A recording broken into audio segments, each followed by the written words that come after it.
blind spot indicator. This rental car is kind of pimp. And a screen.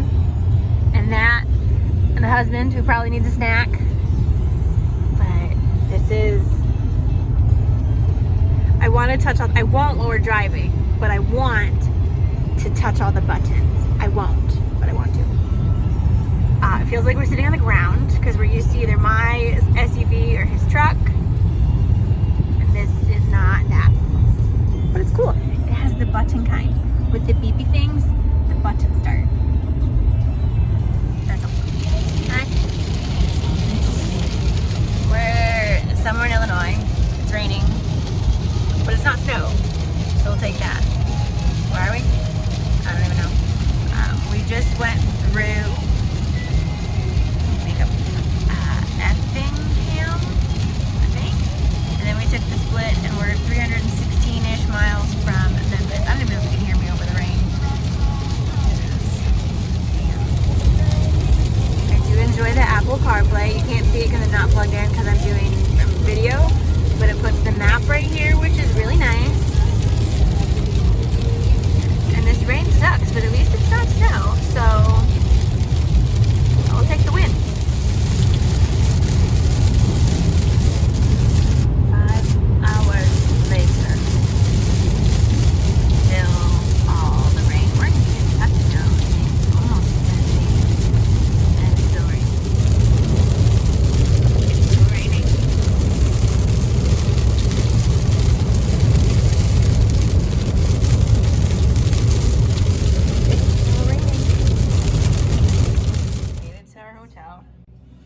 See how much this rain. It rained like this or close to it for I'd say 9 out of the 11-hour drive. It was serious rain. It was so loud in the car. I'm so happy Paul drove because I would not have been able to drive that whole time and be safe. But Holiday Inn Express and pizza time. It's bedtime. Hi. How was today? It's a video. It was a long day. It was a long day. It was a lot of rain. Stupid drivers. More rain. More rain. More rain, more rain, more rain. And now I think the thunderstorm warning is done, but we're under a wind advisory until morning. And wind warning. Yeah, I saw that one. But king size bed in a hotel. Not bad. Okay, we got here right when like 3 buses of like high school kids. But like, it's massive. I don't think you can still hear them, but they're chopping the the brisket on the thing right now. Fresh chopped brisket. Yeah, that was a lot of people. I've spent $100 at Buc-ee's. Not even kidding, 104 and change. Look at, you had the little beaver. So many people. It'd be great if there wasn't like 3 buses of high school kids, but we still did. Buc-ee's got pants and a hat and a little squish Buc-ee and a shot glass for the collection. It's massive, y'all. If you can stop at a Buc-ee's, stop at a Buc-ee's.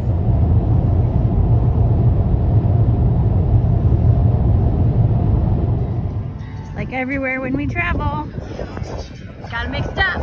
So does the fire department. Sweet.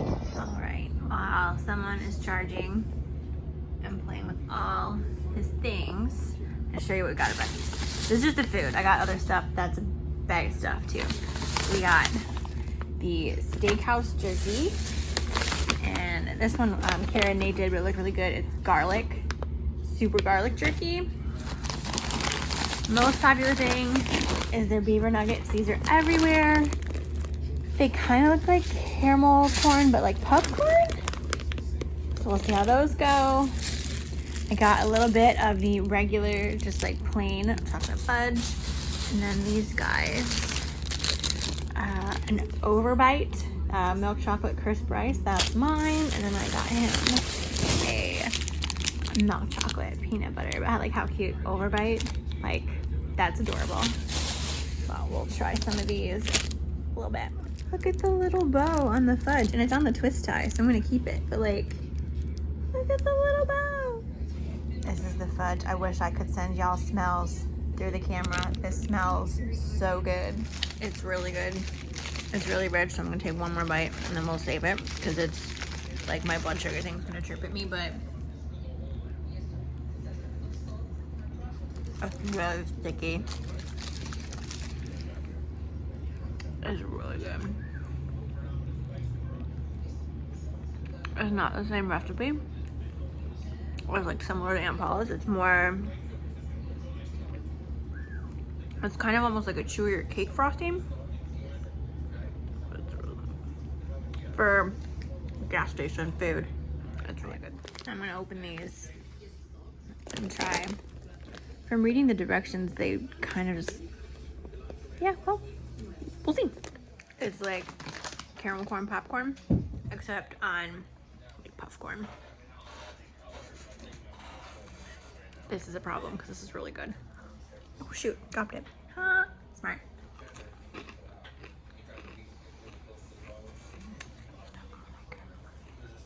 Here's my popcorn.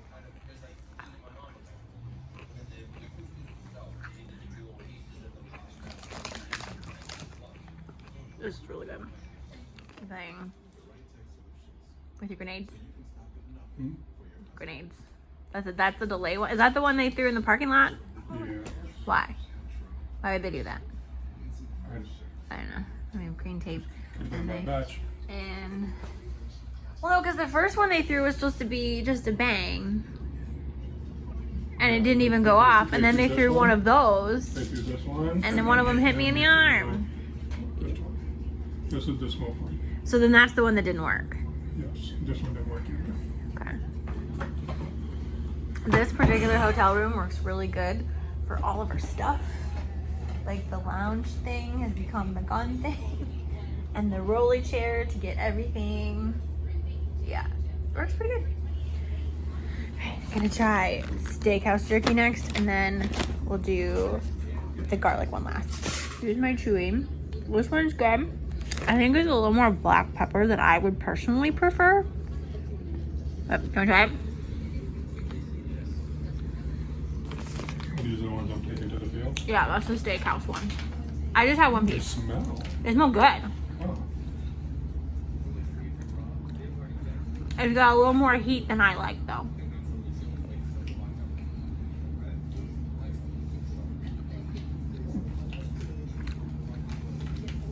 Okay. Now, for the garlic. This one's a little tougher. I don't think after that first one, like, it's supposed to be really garlicky, but I don't think I get it.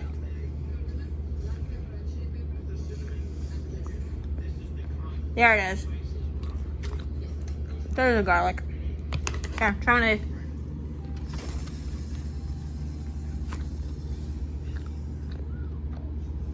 Oh, man.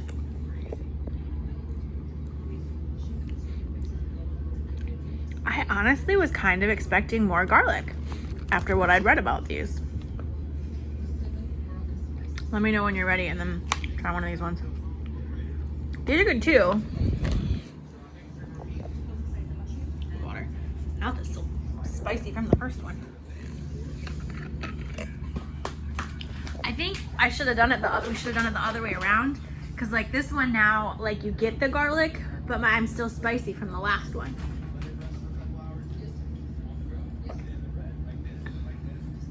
Like I was expecting to get walloped in the face with garlic.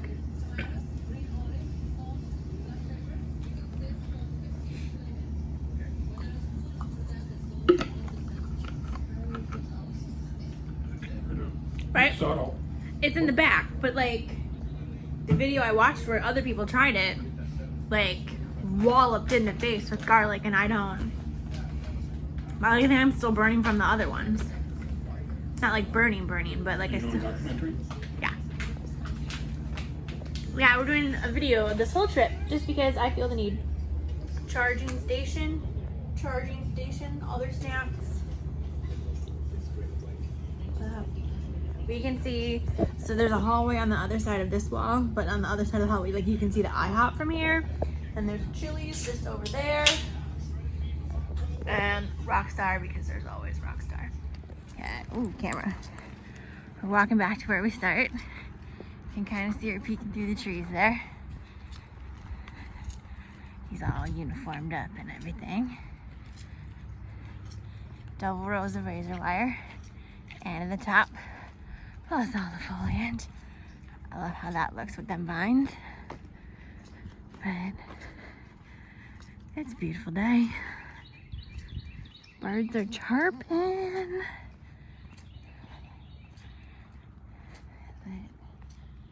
You can see her peeking through. I look cool, right? Waiting for the thing to start on the backside.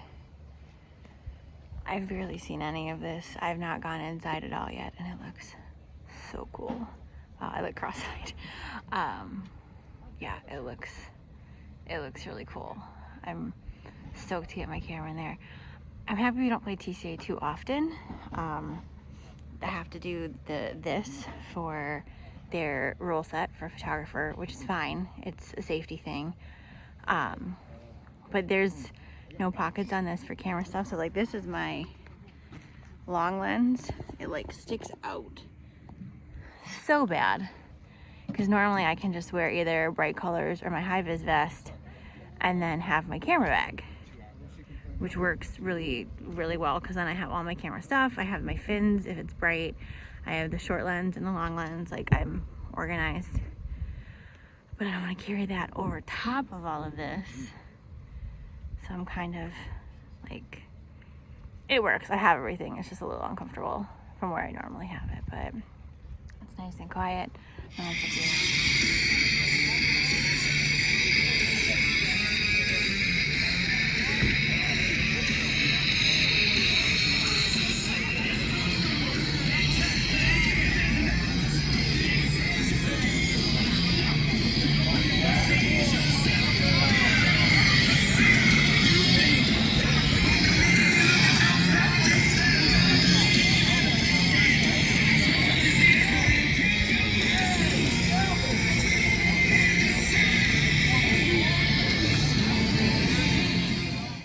Hi, I am on my first break.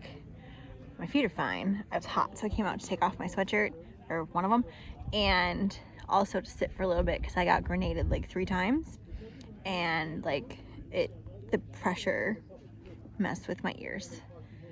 But it's gorgeous in there. I found, I don't know if they were like solitary rooms. They were really small. Maybe like, because it was by the shower rooms, maybe they put you in there while you were waiting your turn for a shower because there's only one stall in there.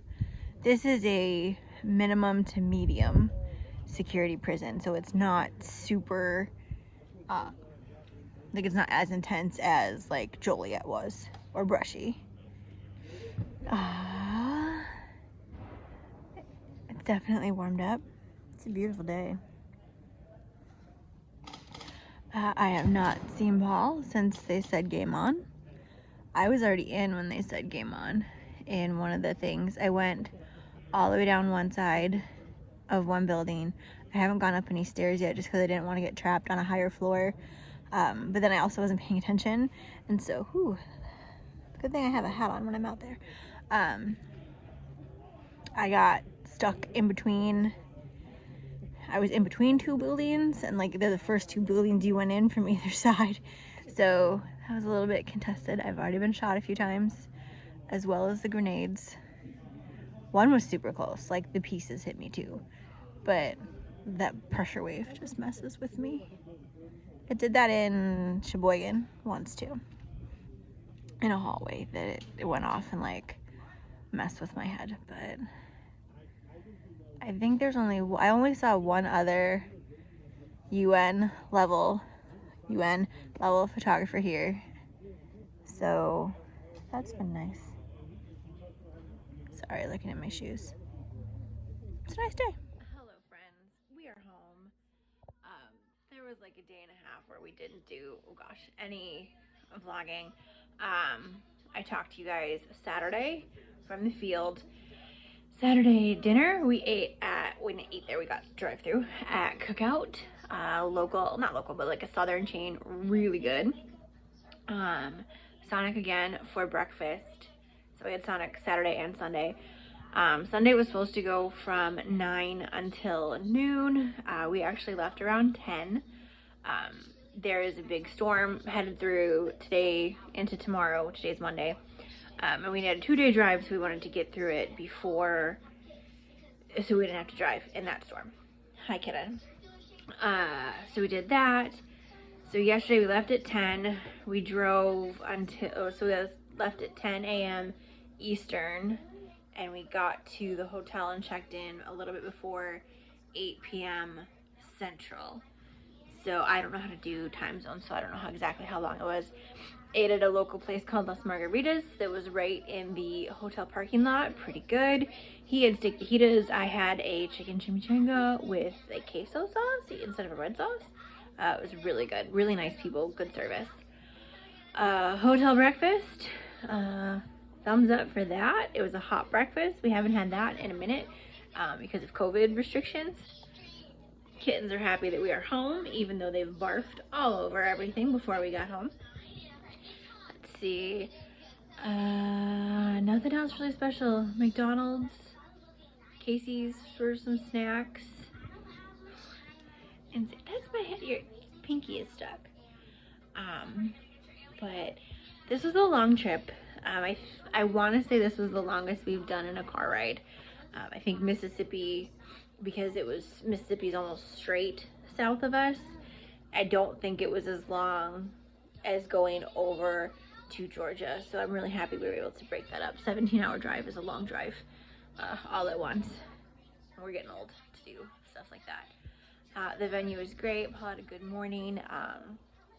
He was the only one that showed up on time to formation, and he's back from the bathroom. Hopefully he is. Okay, I'm at work now, so the story got a little interrupted from yesterday, so I'm gonna fill you in. So I wasn't really too clear on it right away, so I'm gonna backtrack a little bit.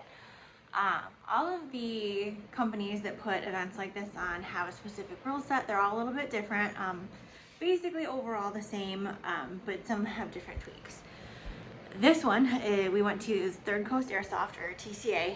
They are very specific on their rule set, on their rules of engagement, on uniform requirements. They're really, really picky. All of the games we play have a safety briefing before you're allowed on the field. So you go in, you check in, you get like a wristband or a patch or whatever you get to designate that you're checked in, and then you'll usually get something else to verify that you've done safety briefing. So like TCA this time, you got a wristband when you checked in, and then you got your event patch after safety briefing. And in order to come on the field, you had to have your event patch on your person. Other places, I think the last one we did at ASAP, you got your wristband when you checked in, and then you got like what are they, like the rubber, like the old Livestrong bracelets, but they had something specific on them. So you have to do that. Some of them are really specific on their rule sets. Some of them are a little more flexible. Most places we go, for me as a photographer or with a press pass, I just have to be not in a uniform that looks like a player, so no camo, no black or not black, green or tan camo, and no red, because that's usually the refs are in red. I either have to wear a high visibility or high vis vest, or just something that sets me apart from the players so that they know, for one, not to shoot me. That's nice.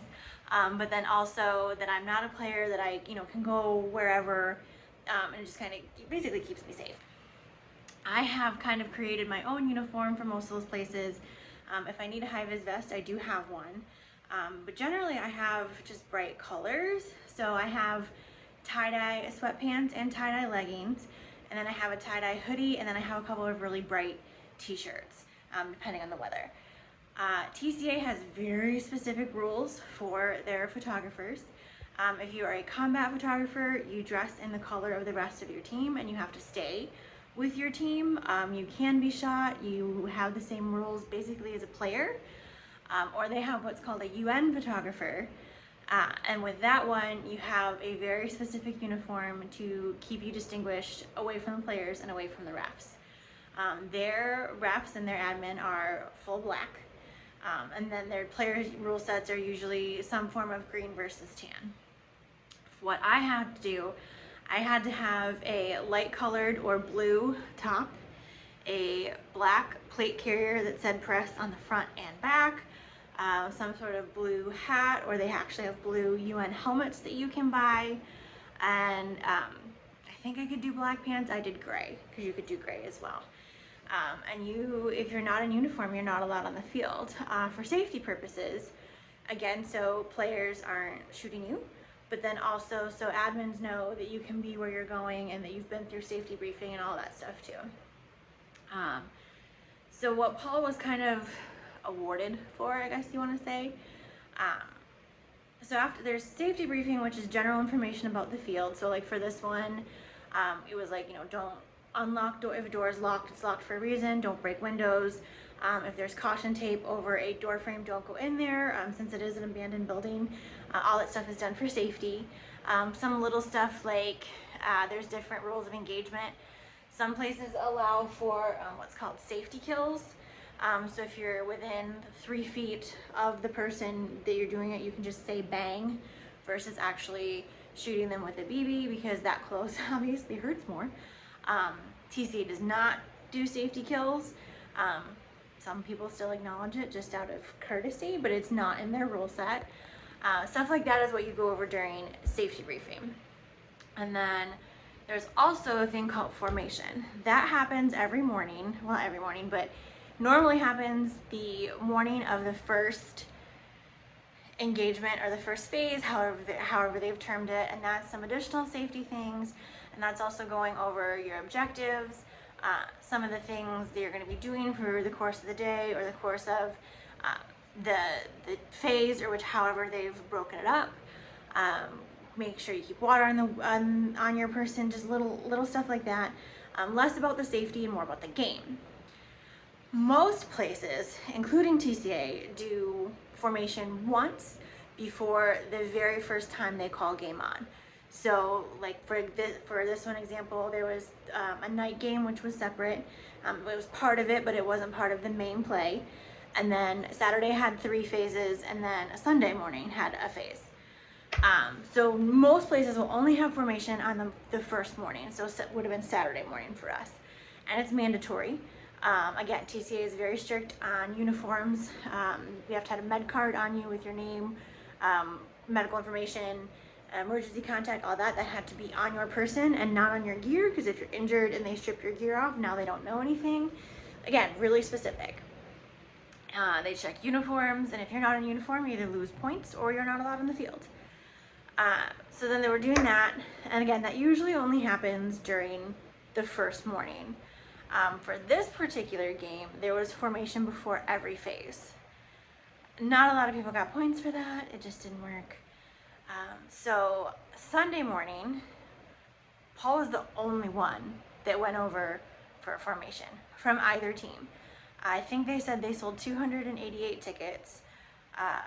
That's a lot, and out of 288 people, Paul was the only one to go.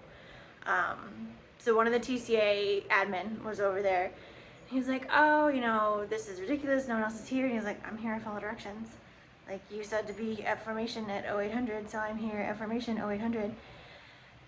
Patches in the airsoft world are a big deal. You're patched into a team. There's, morale patches. It's a huge thing. Normally when you're patched into like a team, it's like decided on by the team and they make you patch and create it for you. But there are certain times where something will happen and a player will just take the patch off of himself and give it to another person. And that's what happened to Paul with formation. He was given from this admin, took it off of himself and gave it to Paul, a TCA patch. It doesn't mean anything specifically, it doesn't earn him any extra points or anything like that, but it's definitely a sign of respect amongst the community to literally take it off yourself and give it to another person, especially something like that that's from the company, from the admin. He can put that on his wall and bring it with if we go to any other TCA events, and they know he's cool. It just turned out really cool. We really didn't do much else after that. He played about an hour of the Sunday phase, and then we took off. I'll flip the camera. Probably not. It's snowing. I chipped about a 1/4 inch of ice off my car this morning to come to work. It's snowing and blowing, and thankfully, because we left early, we did not drive in any of that. Sunday we made it from Georgia to just outside, or just west of St. Louis. So we made it through St. Louis and stayed at a hotel there. And then yesterday we drove, I think it was about 10 hours from that place outside St. Louis to home. It was a long drive. I was very happy to be out of the car. I liked the rental car. It had the screen, it had Apple CarPlay. That was really nice. Getting back in my car to take the rental car back, like sitting up so high compared to how low we felt in the car, it was a big change, but it was still nice to have my car back like that. Yeah, and then we unpacked, and I brought one of my Bucky snacks. I brought a little thing of fudge. Thank you. Today we just kind of had regular, like, whatever food. Coming home yesterday, just kind of wanted to. Hotel breakfast was really good. It was the first time we'd had hotel breakfast. Not bad. I haven't had a hot hotel breakfast in a while because of COVID. It's nice to see those are coming back. But yeah, now I'm getting caught up with everything at work. It was a good weekend. I was pretty happy with how everything turned out. I will post pictures. I didn't bring my photo stick today just because I knew I was going to have a ton of stuff to catch up on. So I'll probably have those posted tomorrow, which would be Wednesday. When I get them done, I will put a link in the description box to see all those. The venue was awesome. I probably could have walked around in there for hours. Never got any creepy vibes. The creepiest thing was no matter how hard you tried to walk quietly, because of either broken glass or dirt or cracked tiles or whatever, like, you always made footsteps, and pretty loud ones. It was pretty crunchy that I don't know why that bothered me. I'm just like, I'm trying to be quiet. I'm not trying to be sneaky. I'm just trying to be quiet and not draw attention to myself, to, not detract from the game. I'm not trying to be in anybody's way. And also, I didn't catch your names, and I wish I would have. Huge thank you to the 2 green players that escorted me up to the roof of the south building. I got some good pictures of you, so I hope you see them. If you see this, tag yourselves, anybody in general, but like for those 2 green guys to even acknowledge that I was there. Most of the time I'm ignored as a photographer, which is fine, I'm used to that. But to be acknowledged, and the fact that they were kind of looking out for my safety, made sure, flashlights and stuff were on, announced who is coming up the stairs and stuff as as a player. Like I said, I'm used to generally being ignored and kind of, blending into the background and not being, I don't want to detract from the game. They're here to play. That's what they're here to do. They're not here to, make my fun any better. They're here to play. So the fact that they did take that time to escort me up to the roof was super nice. I greatly appreciate it, and I hope you guys enjoy the pictures I got for you up there. But that's pretty much our trip. The cats were happy to see us, even though they threw up all over the floor in 2 different places. And yeah, we're home. We left the nice warm south for 15 degrees and sleet, snow, ice pellets. I felt like it was hailing. Can I go back to Georgia now?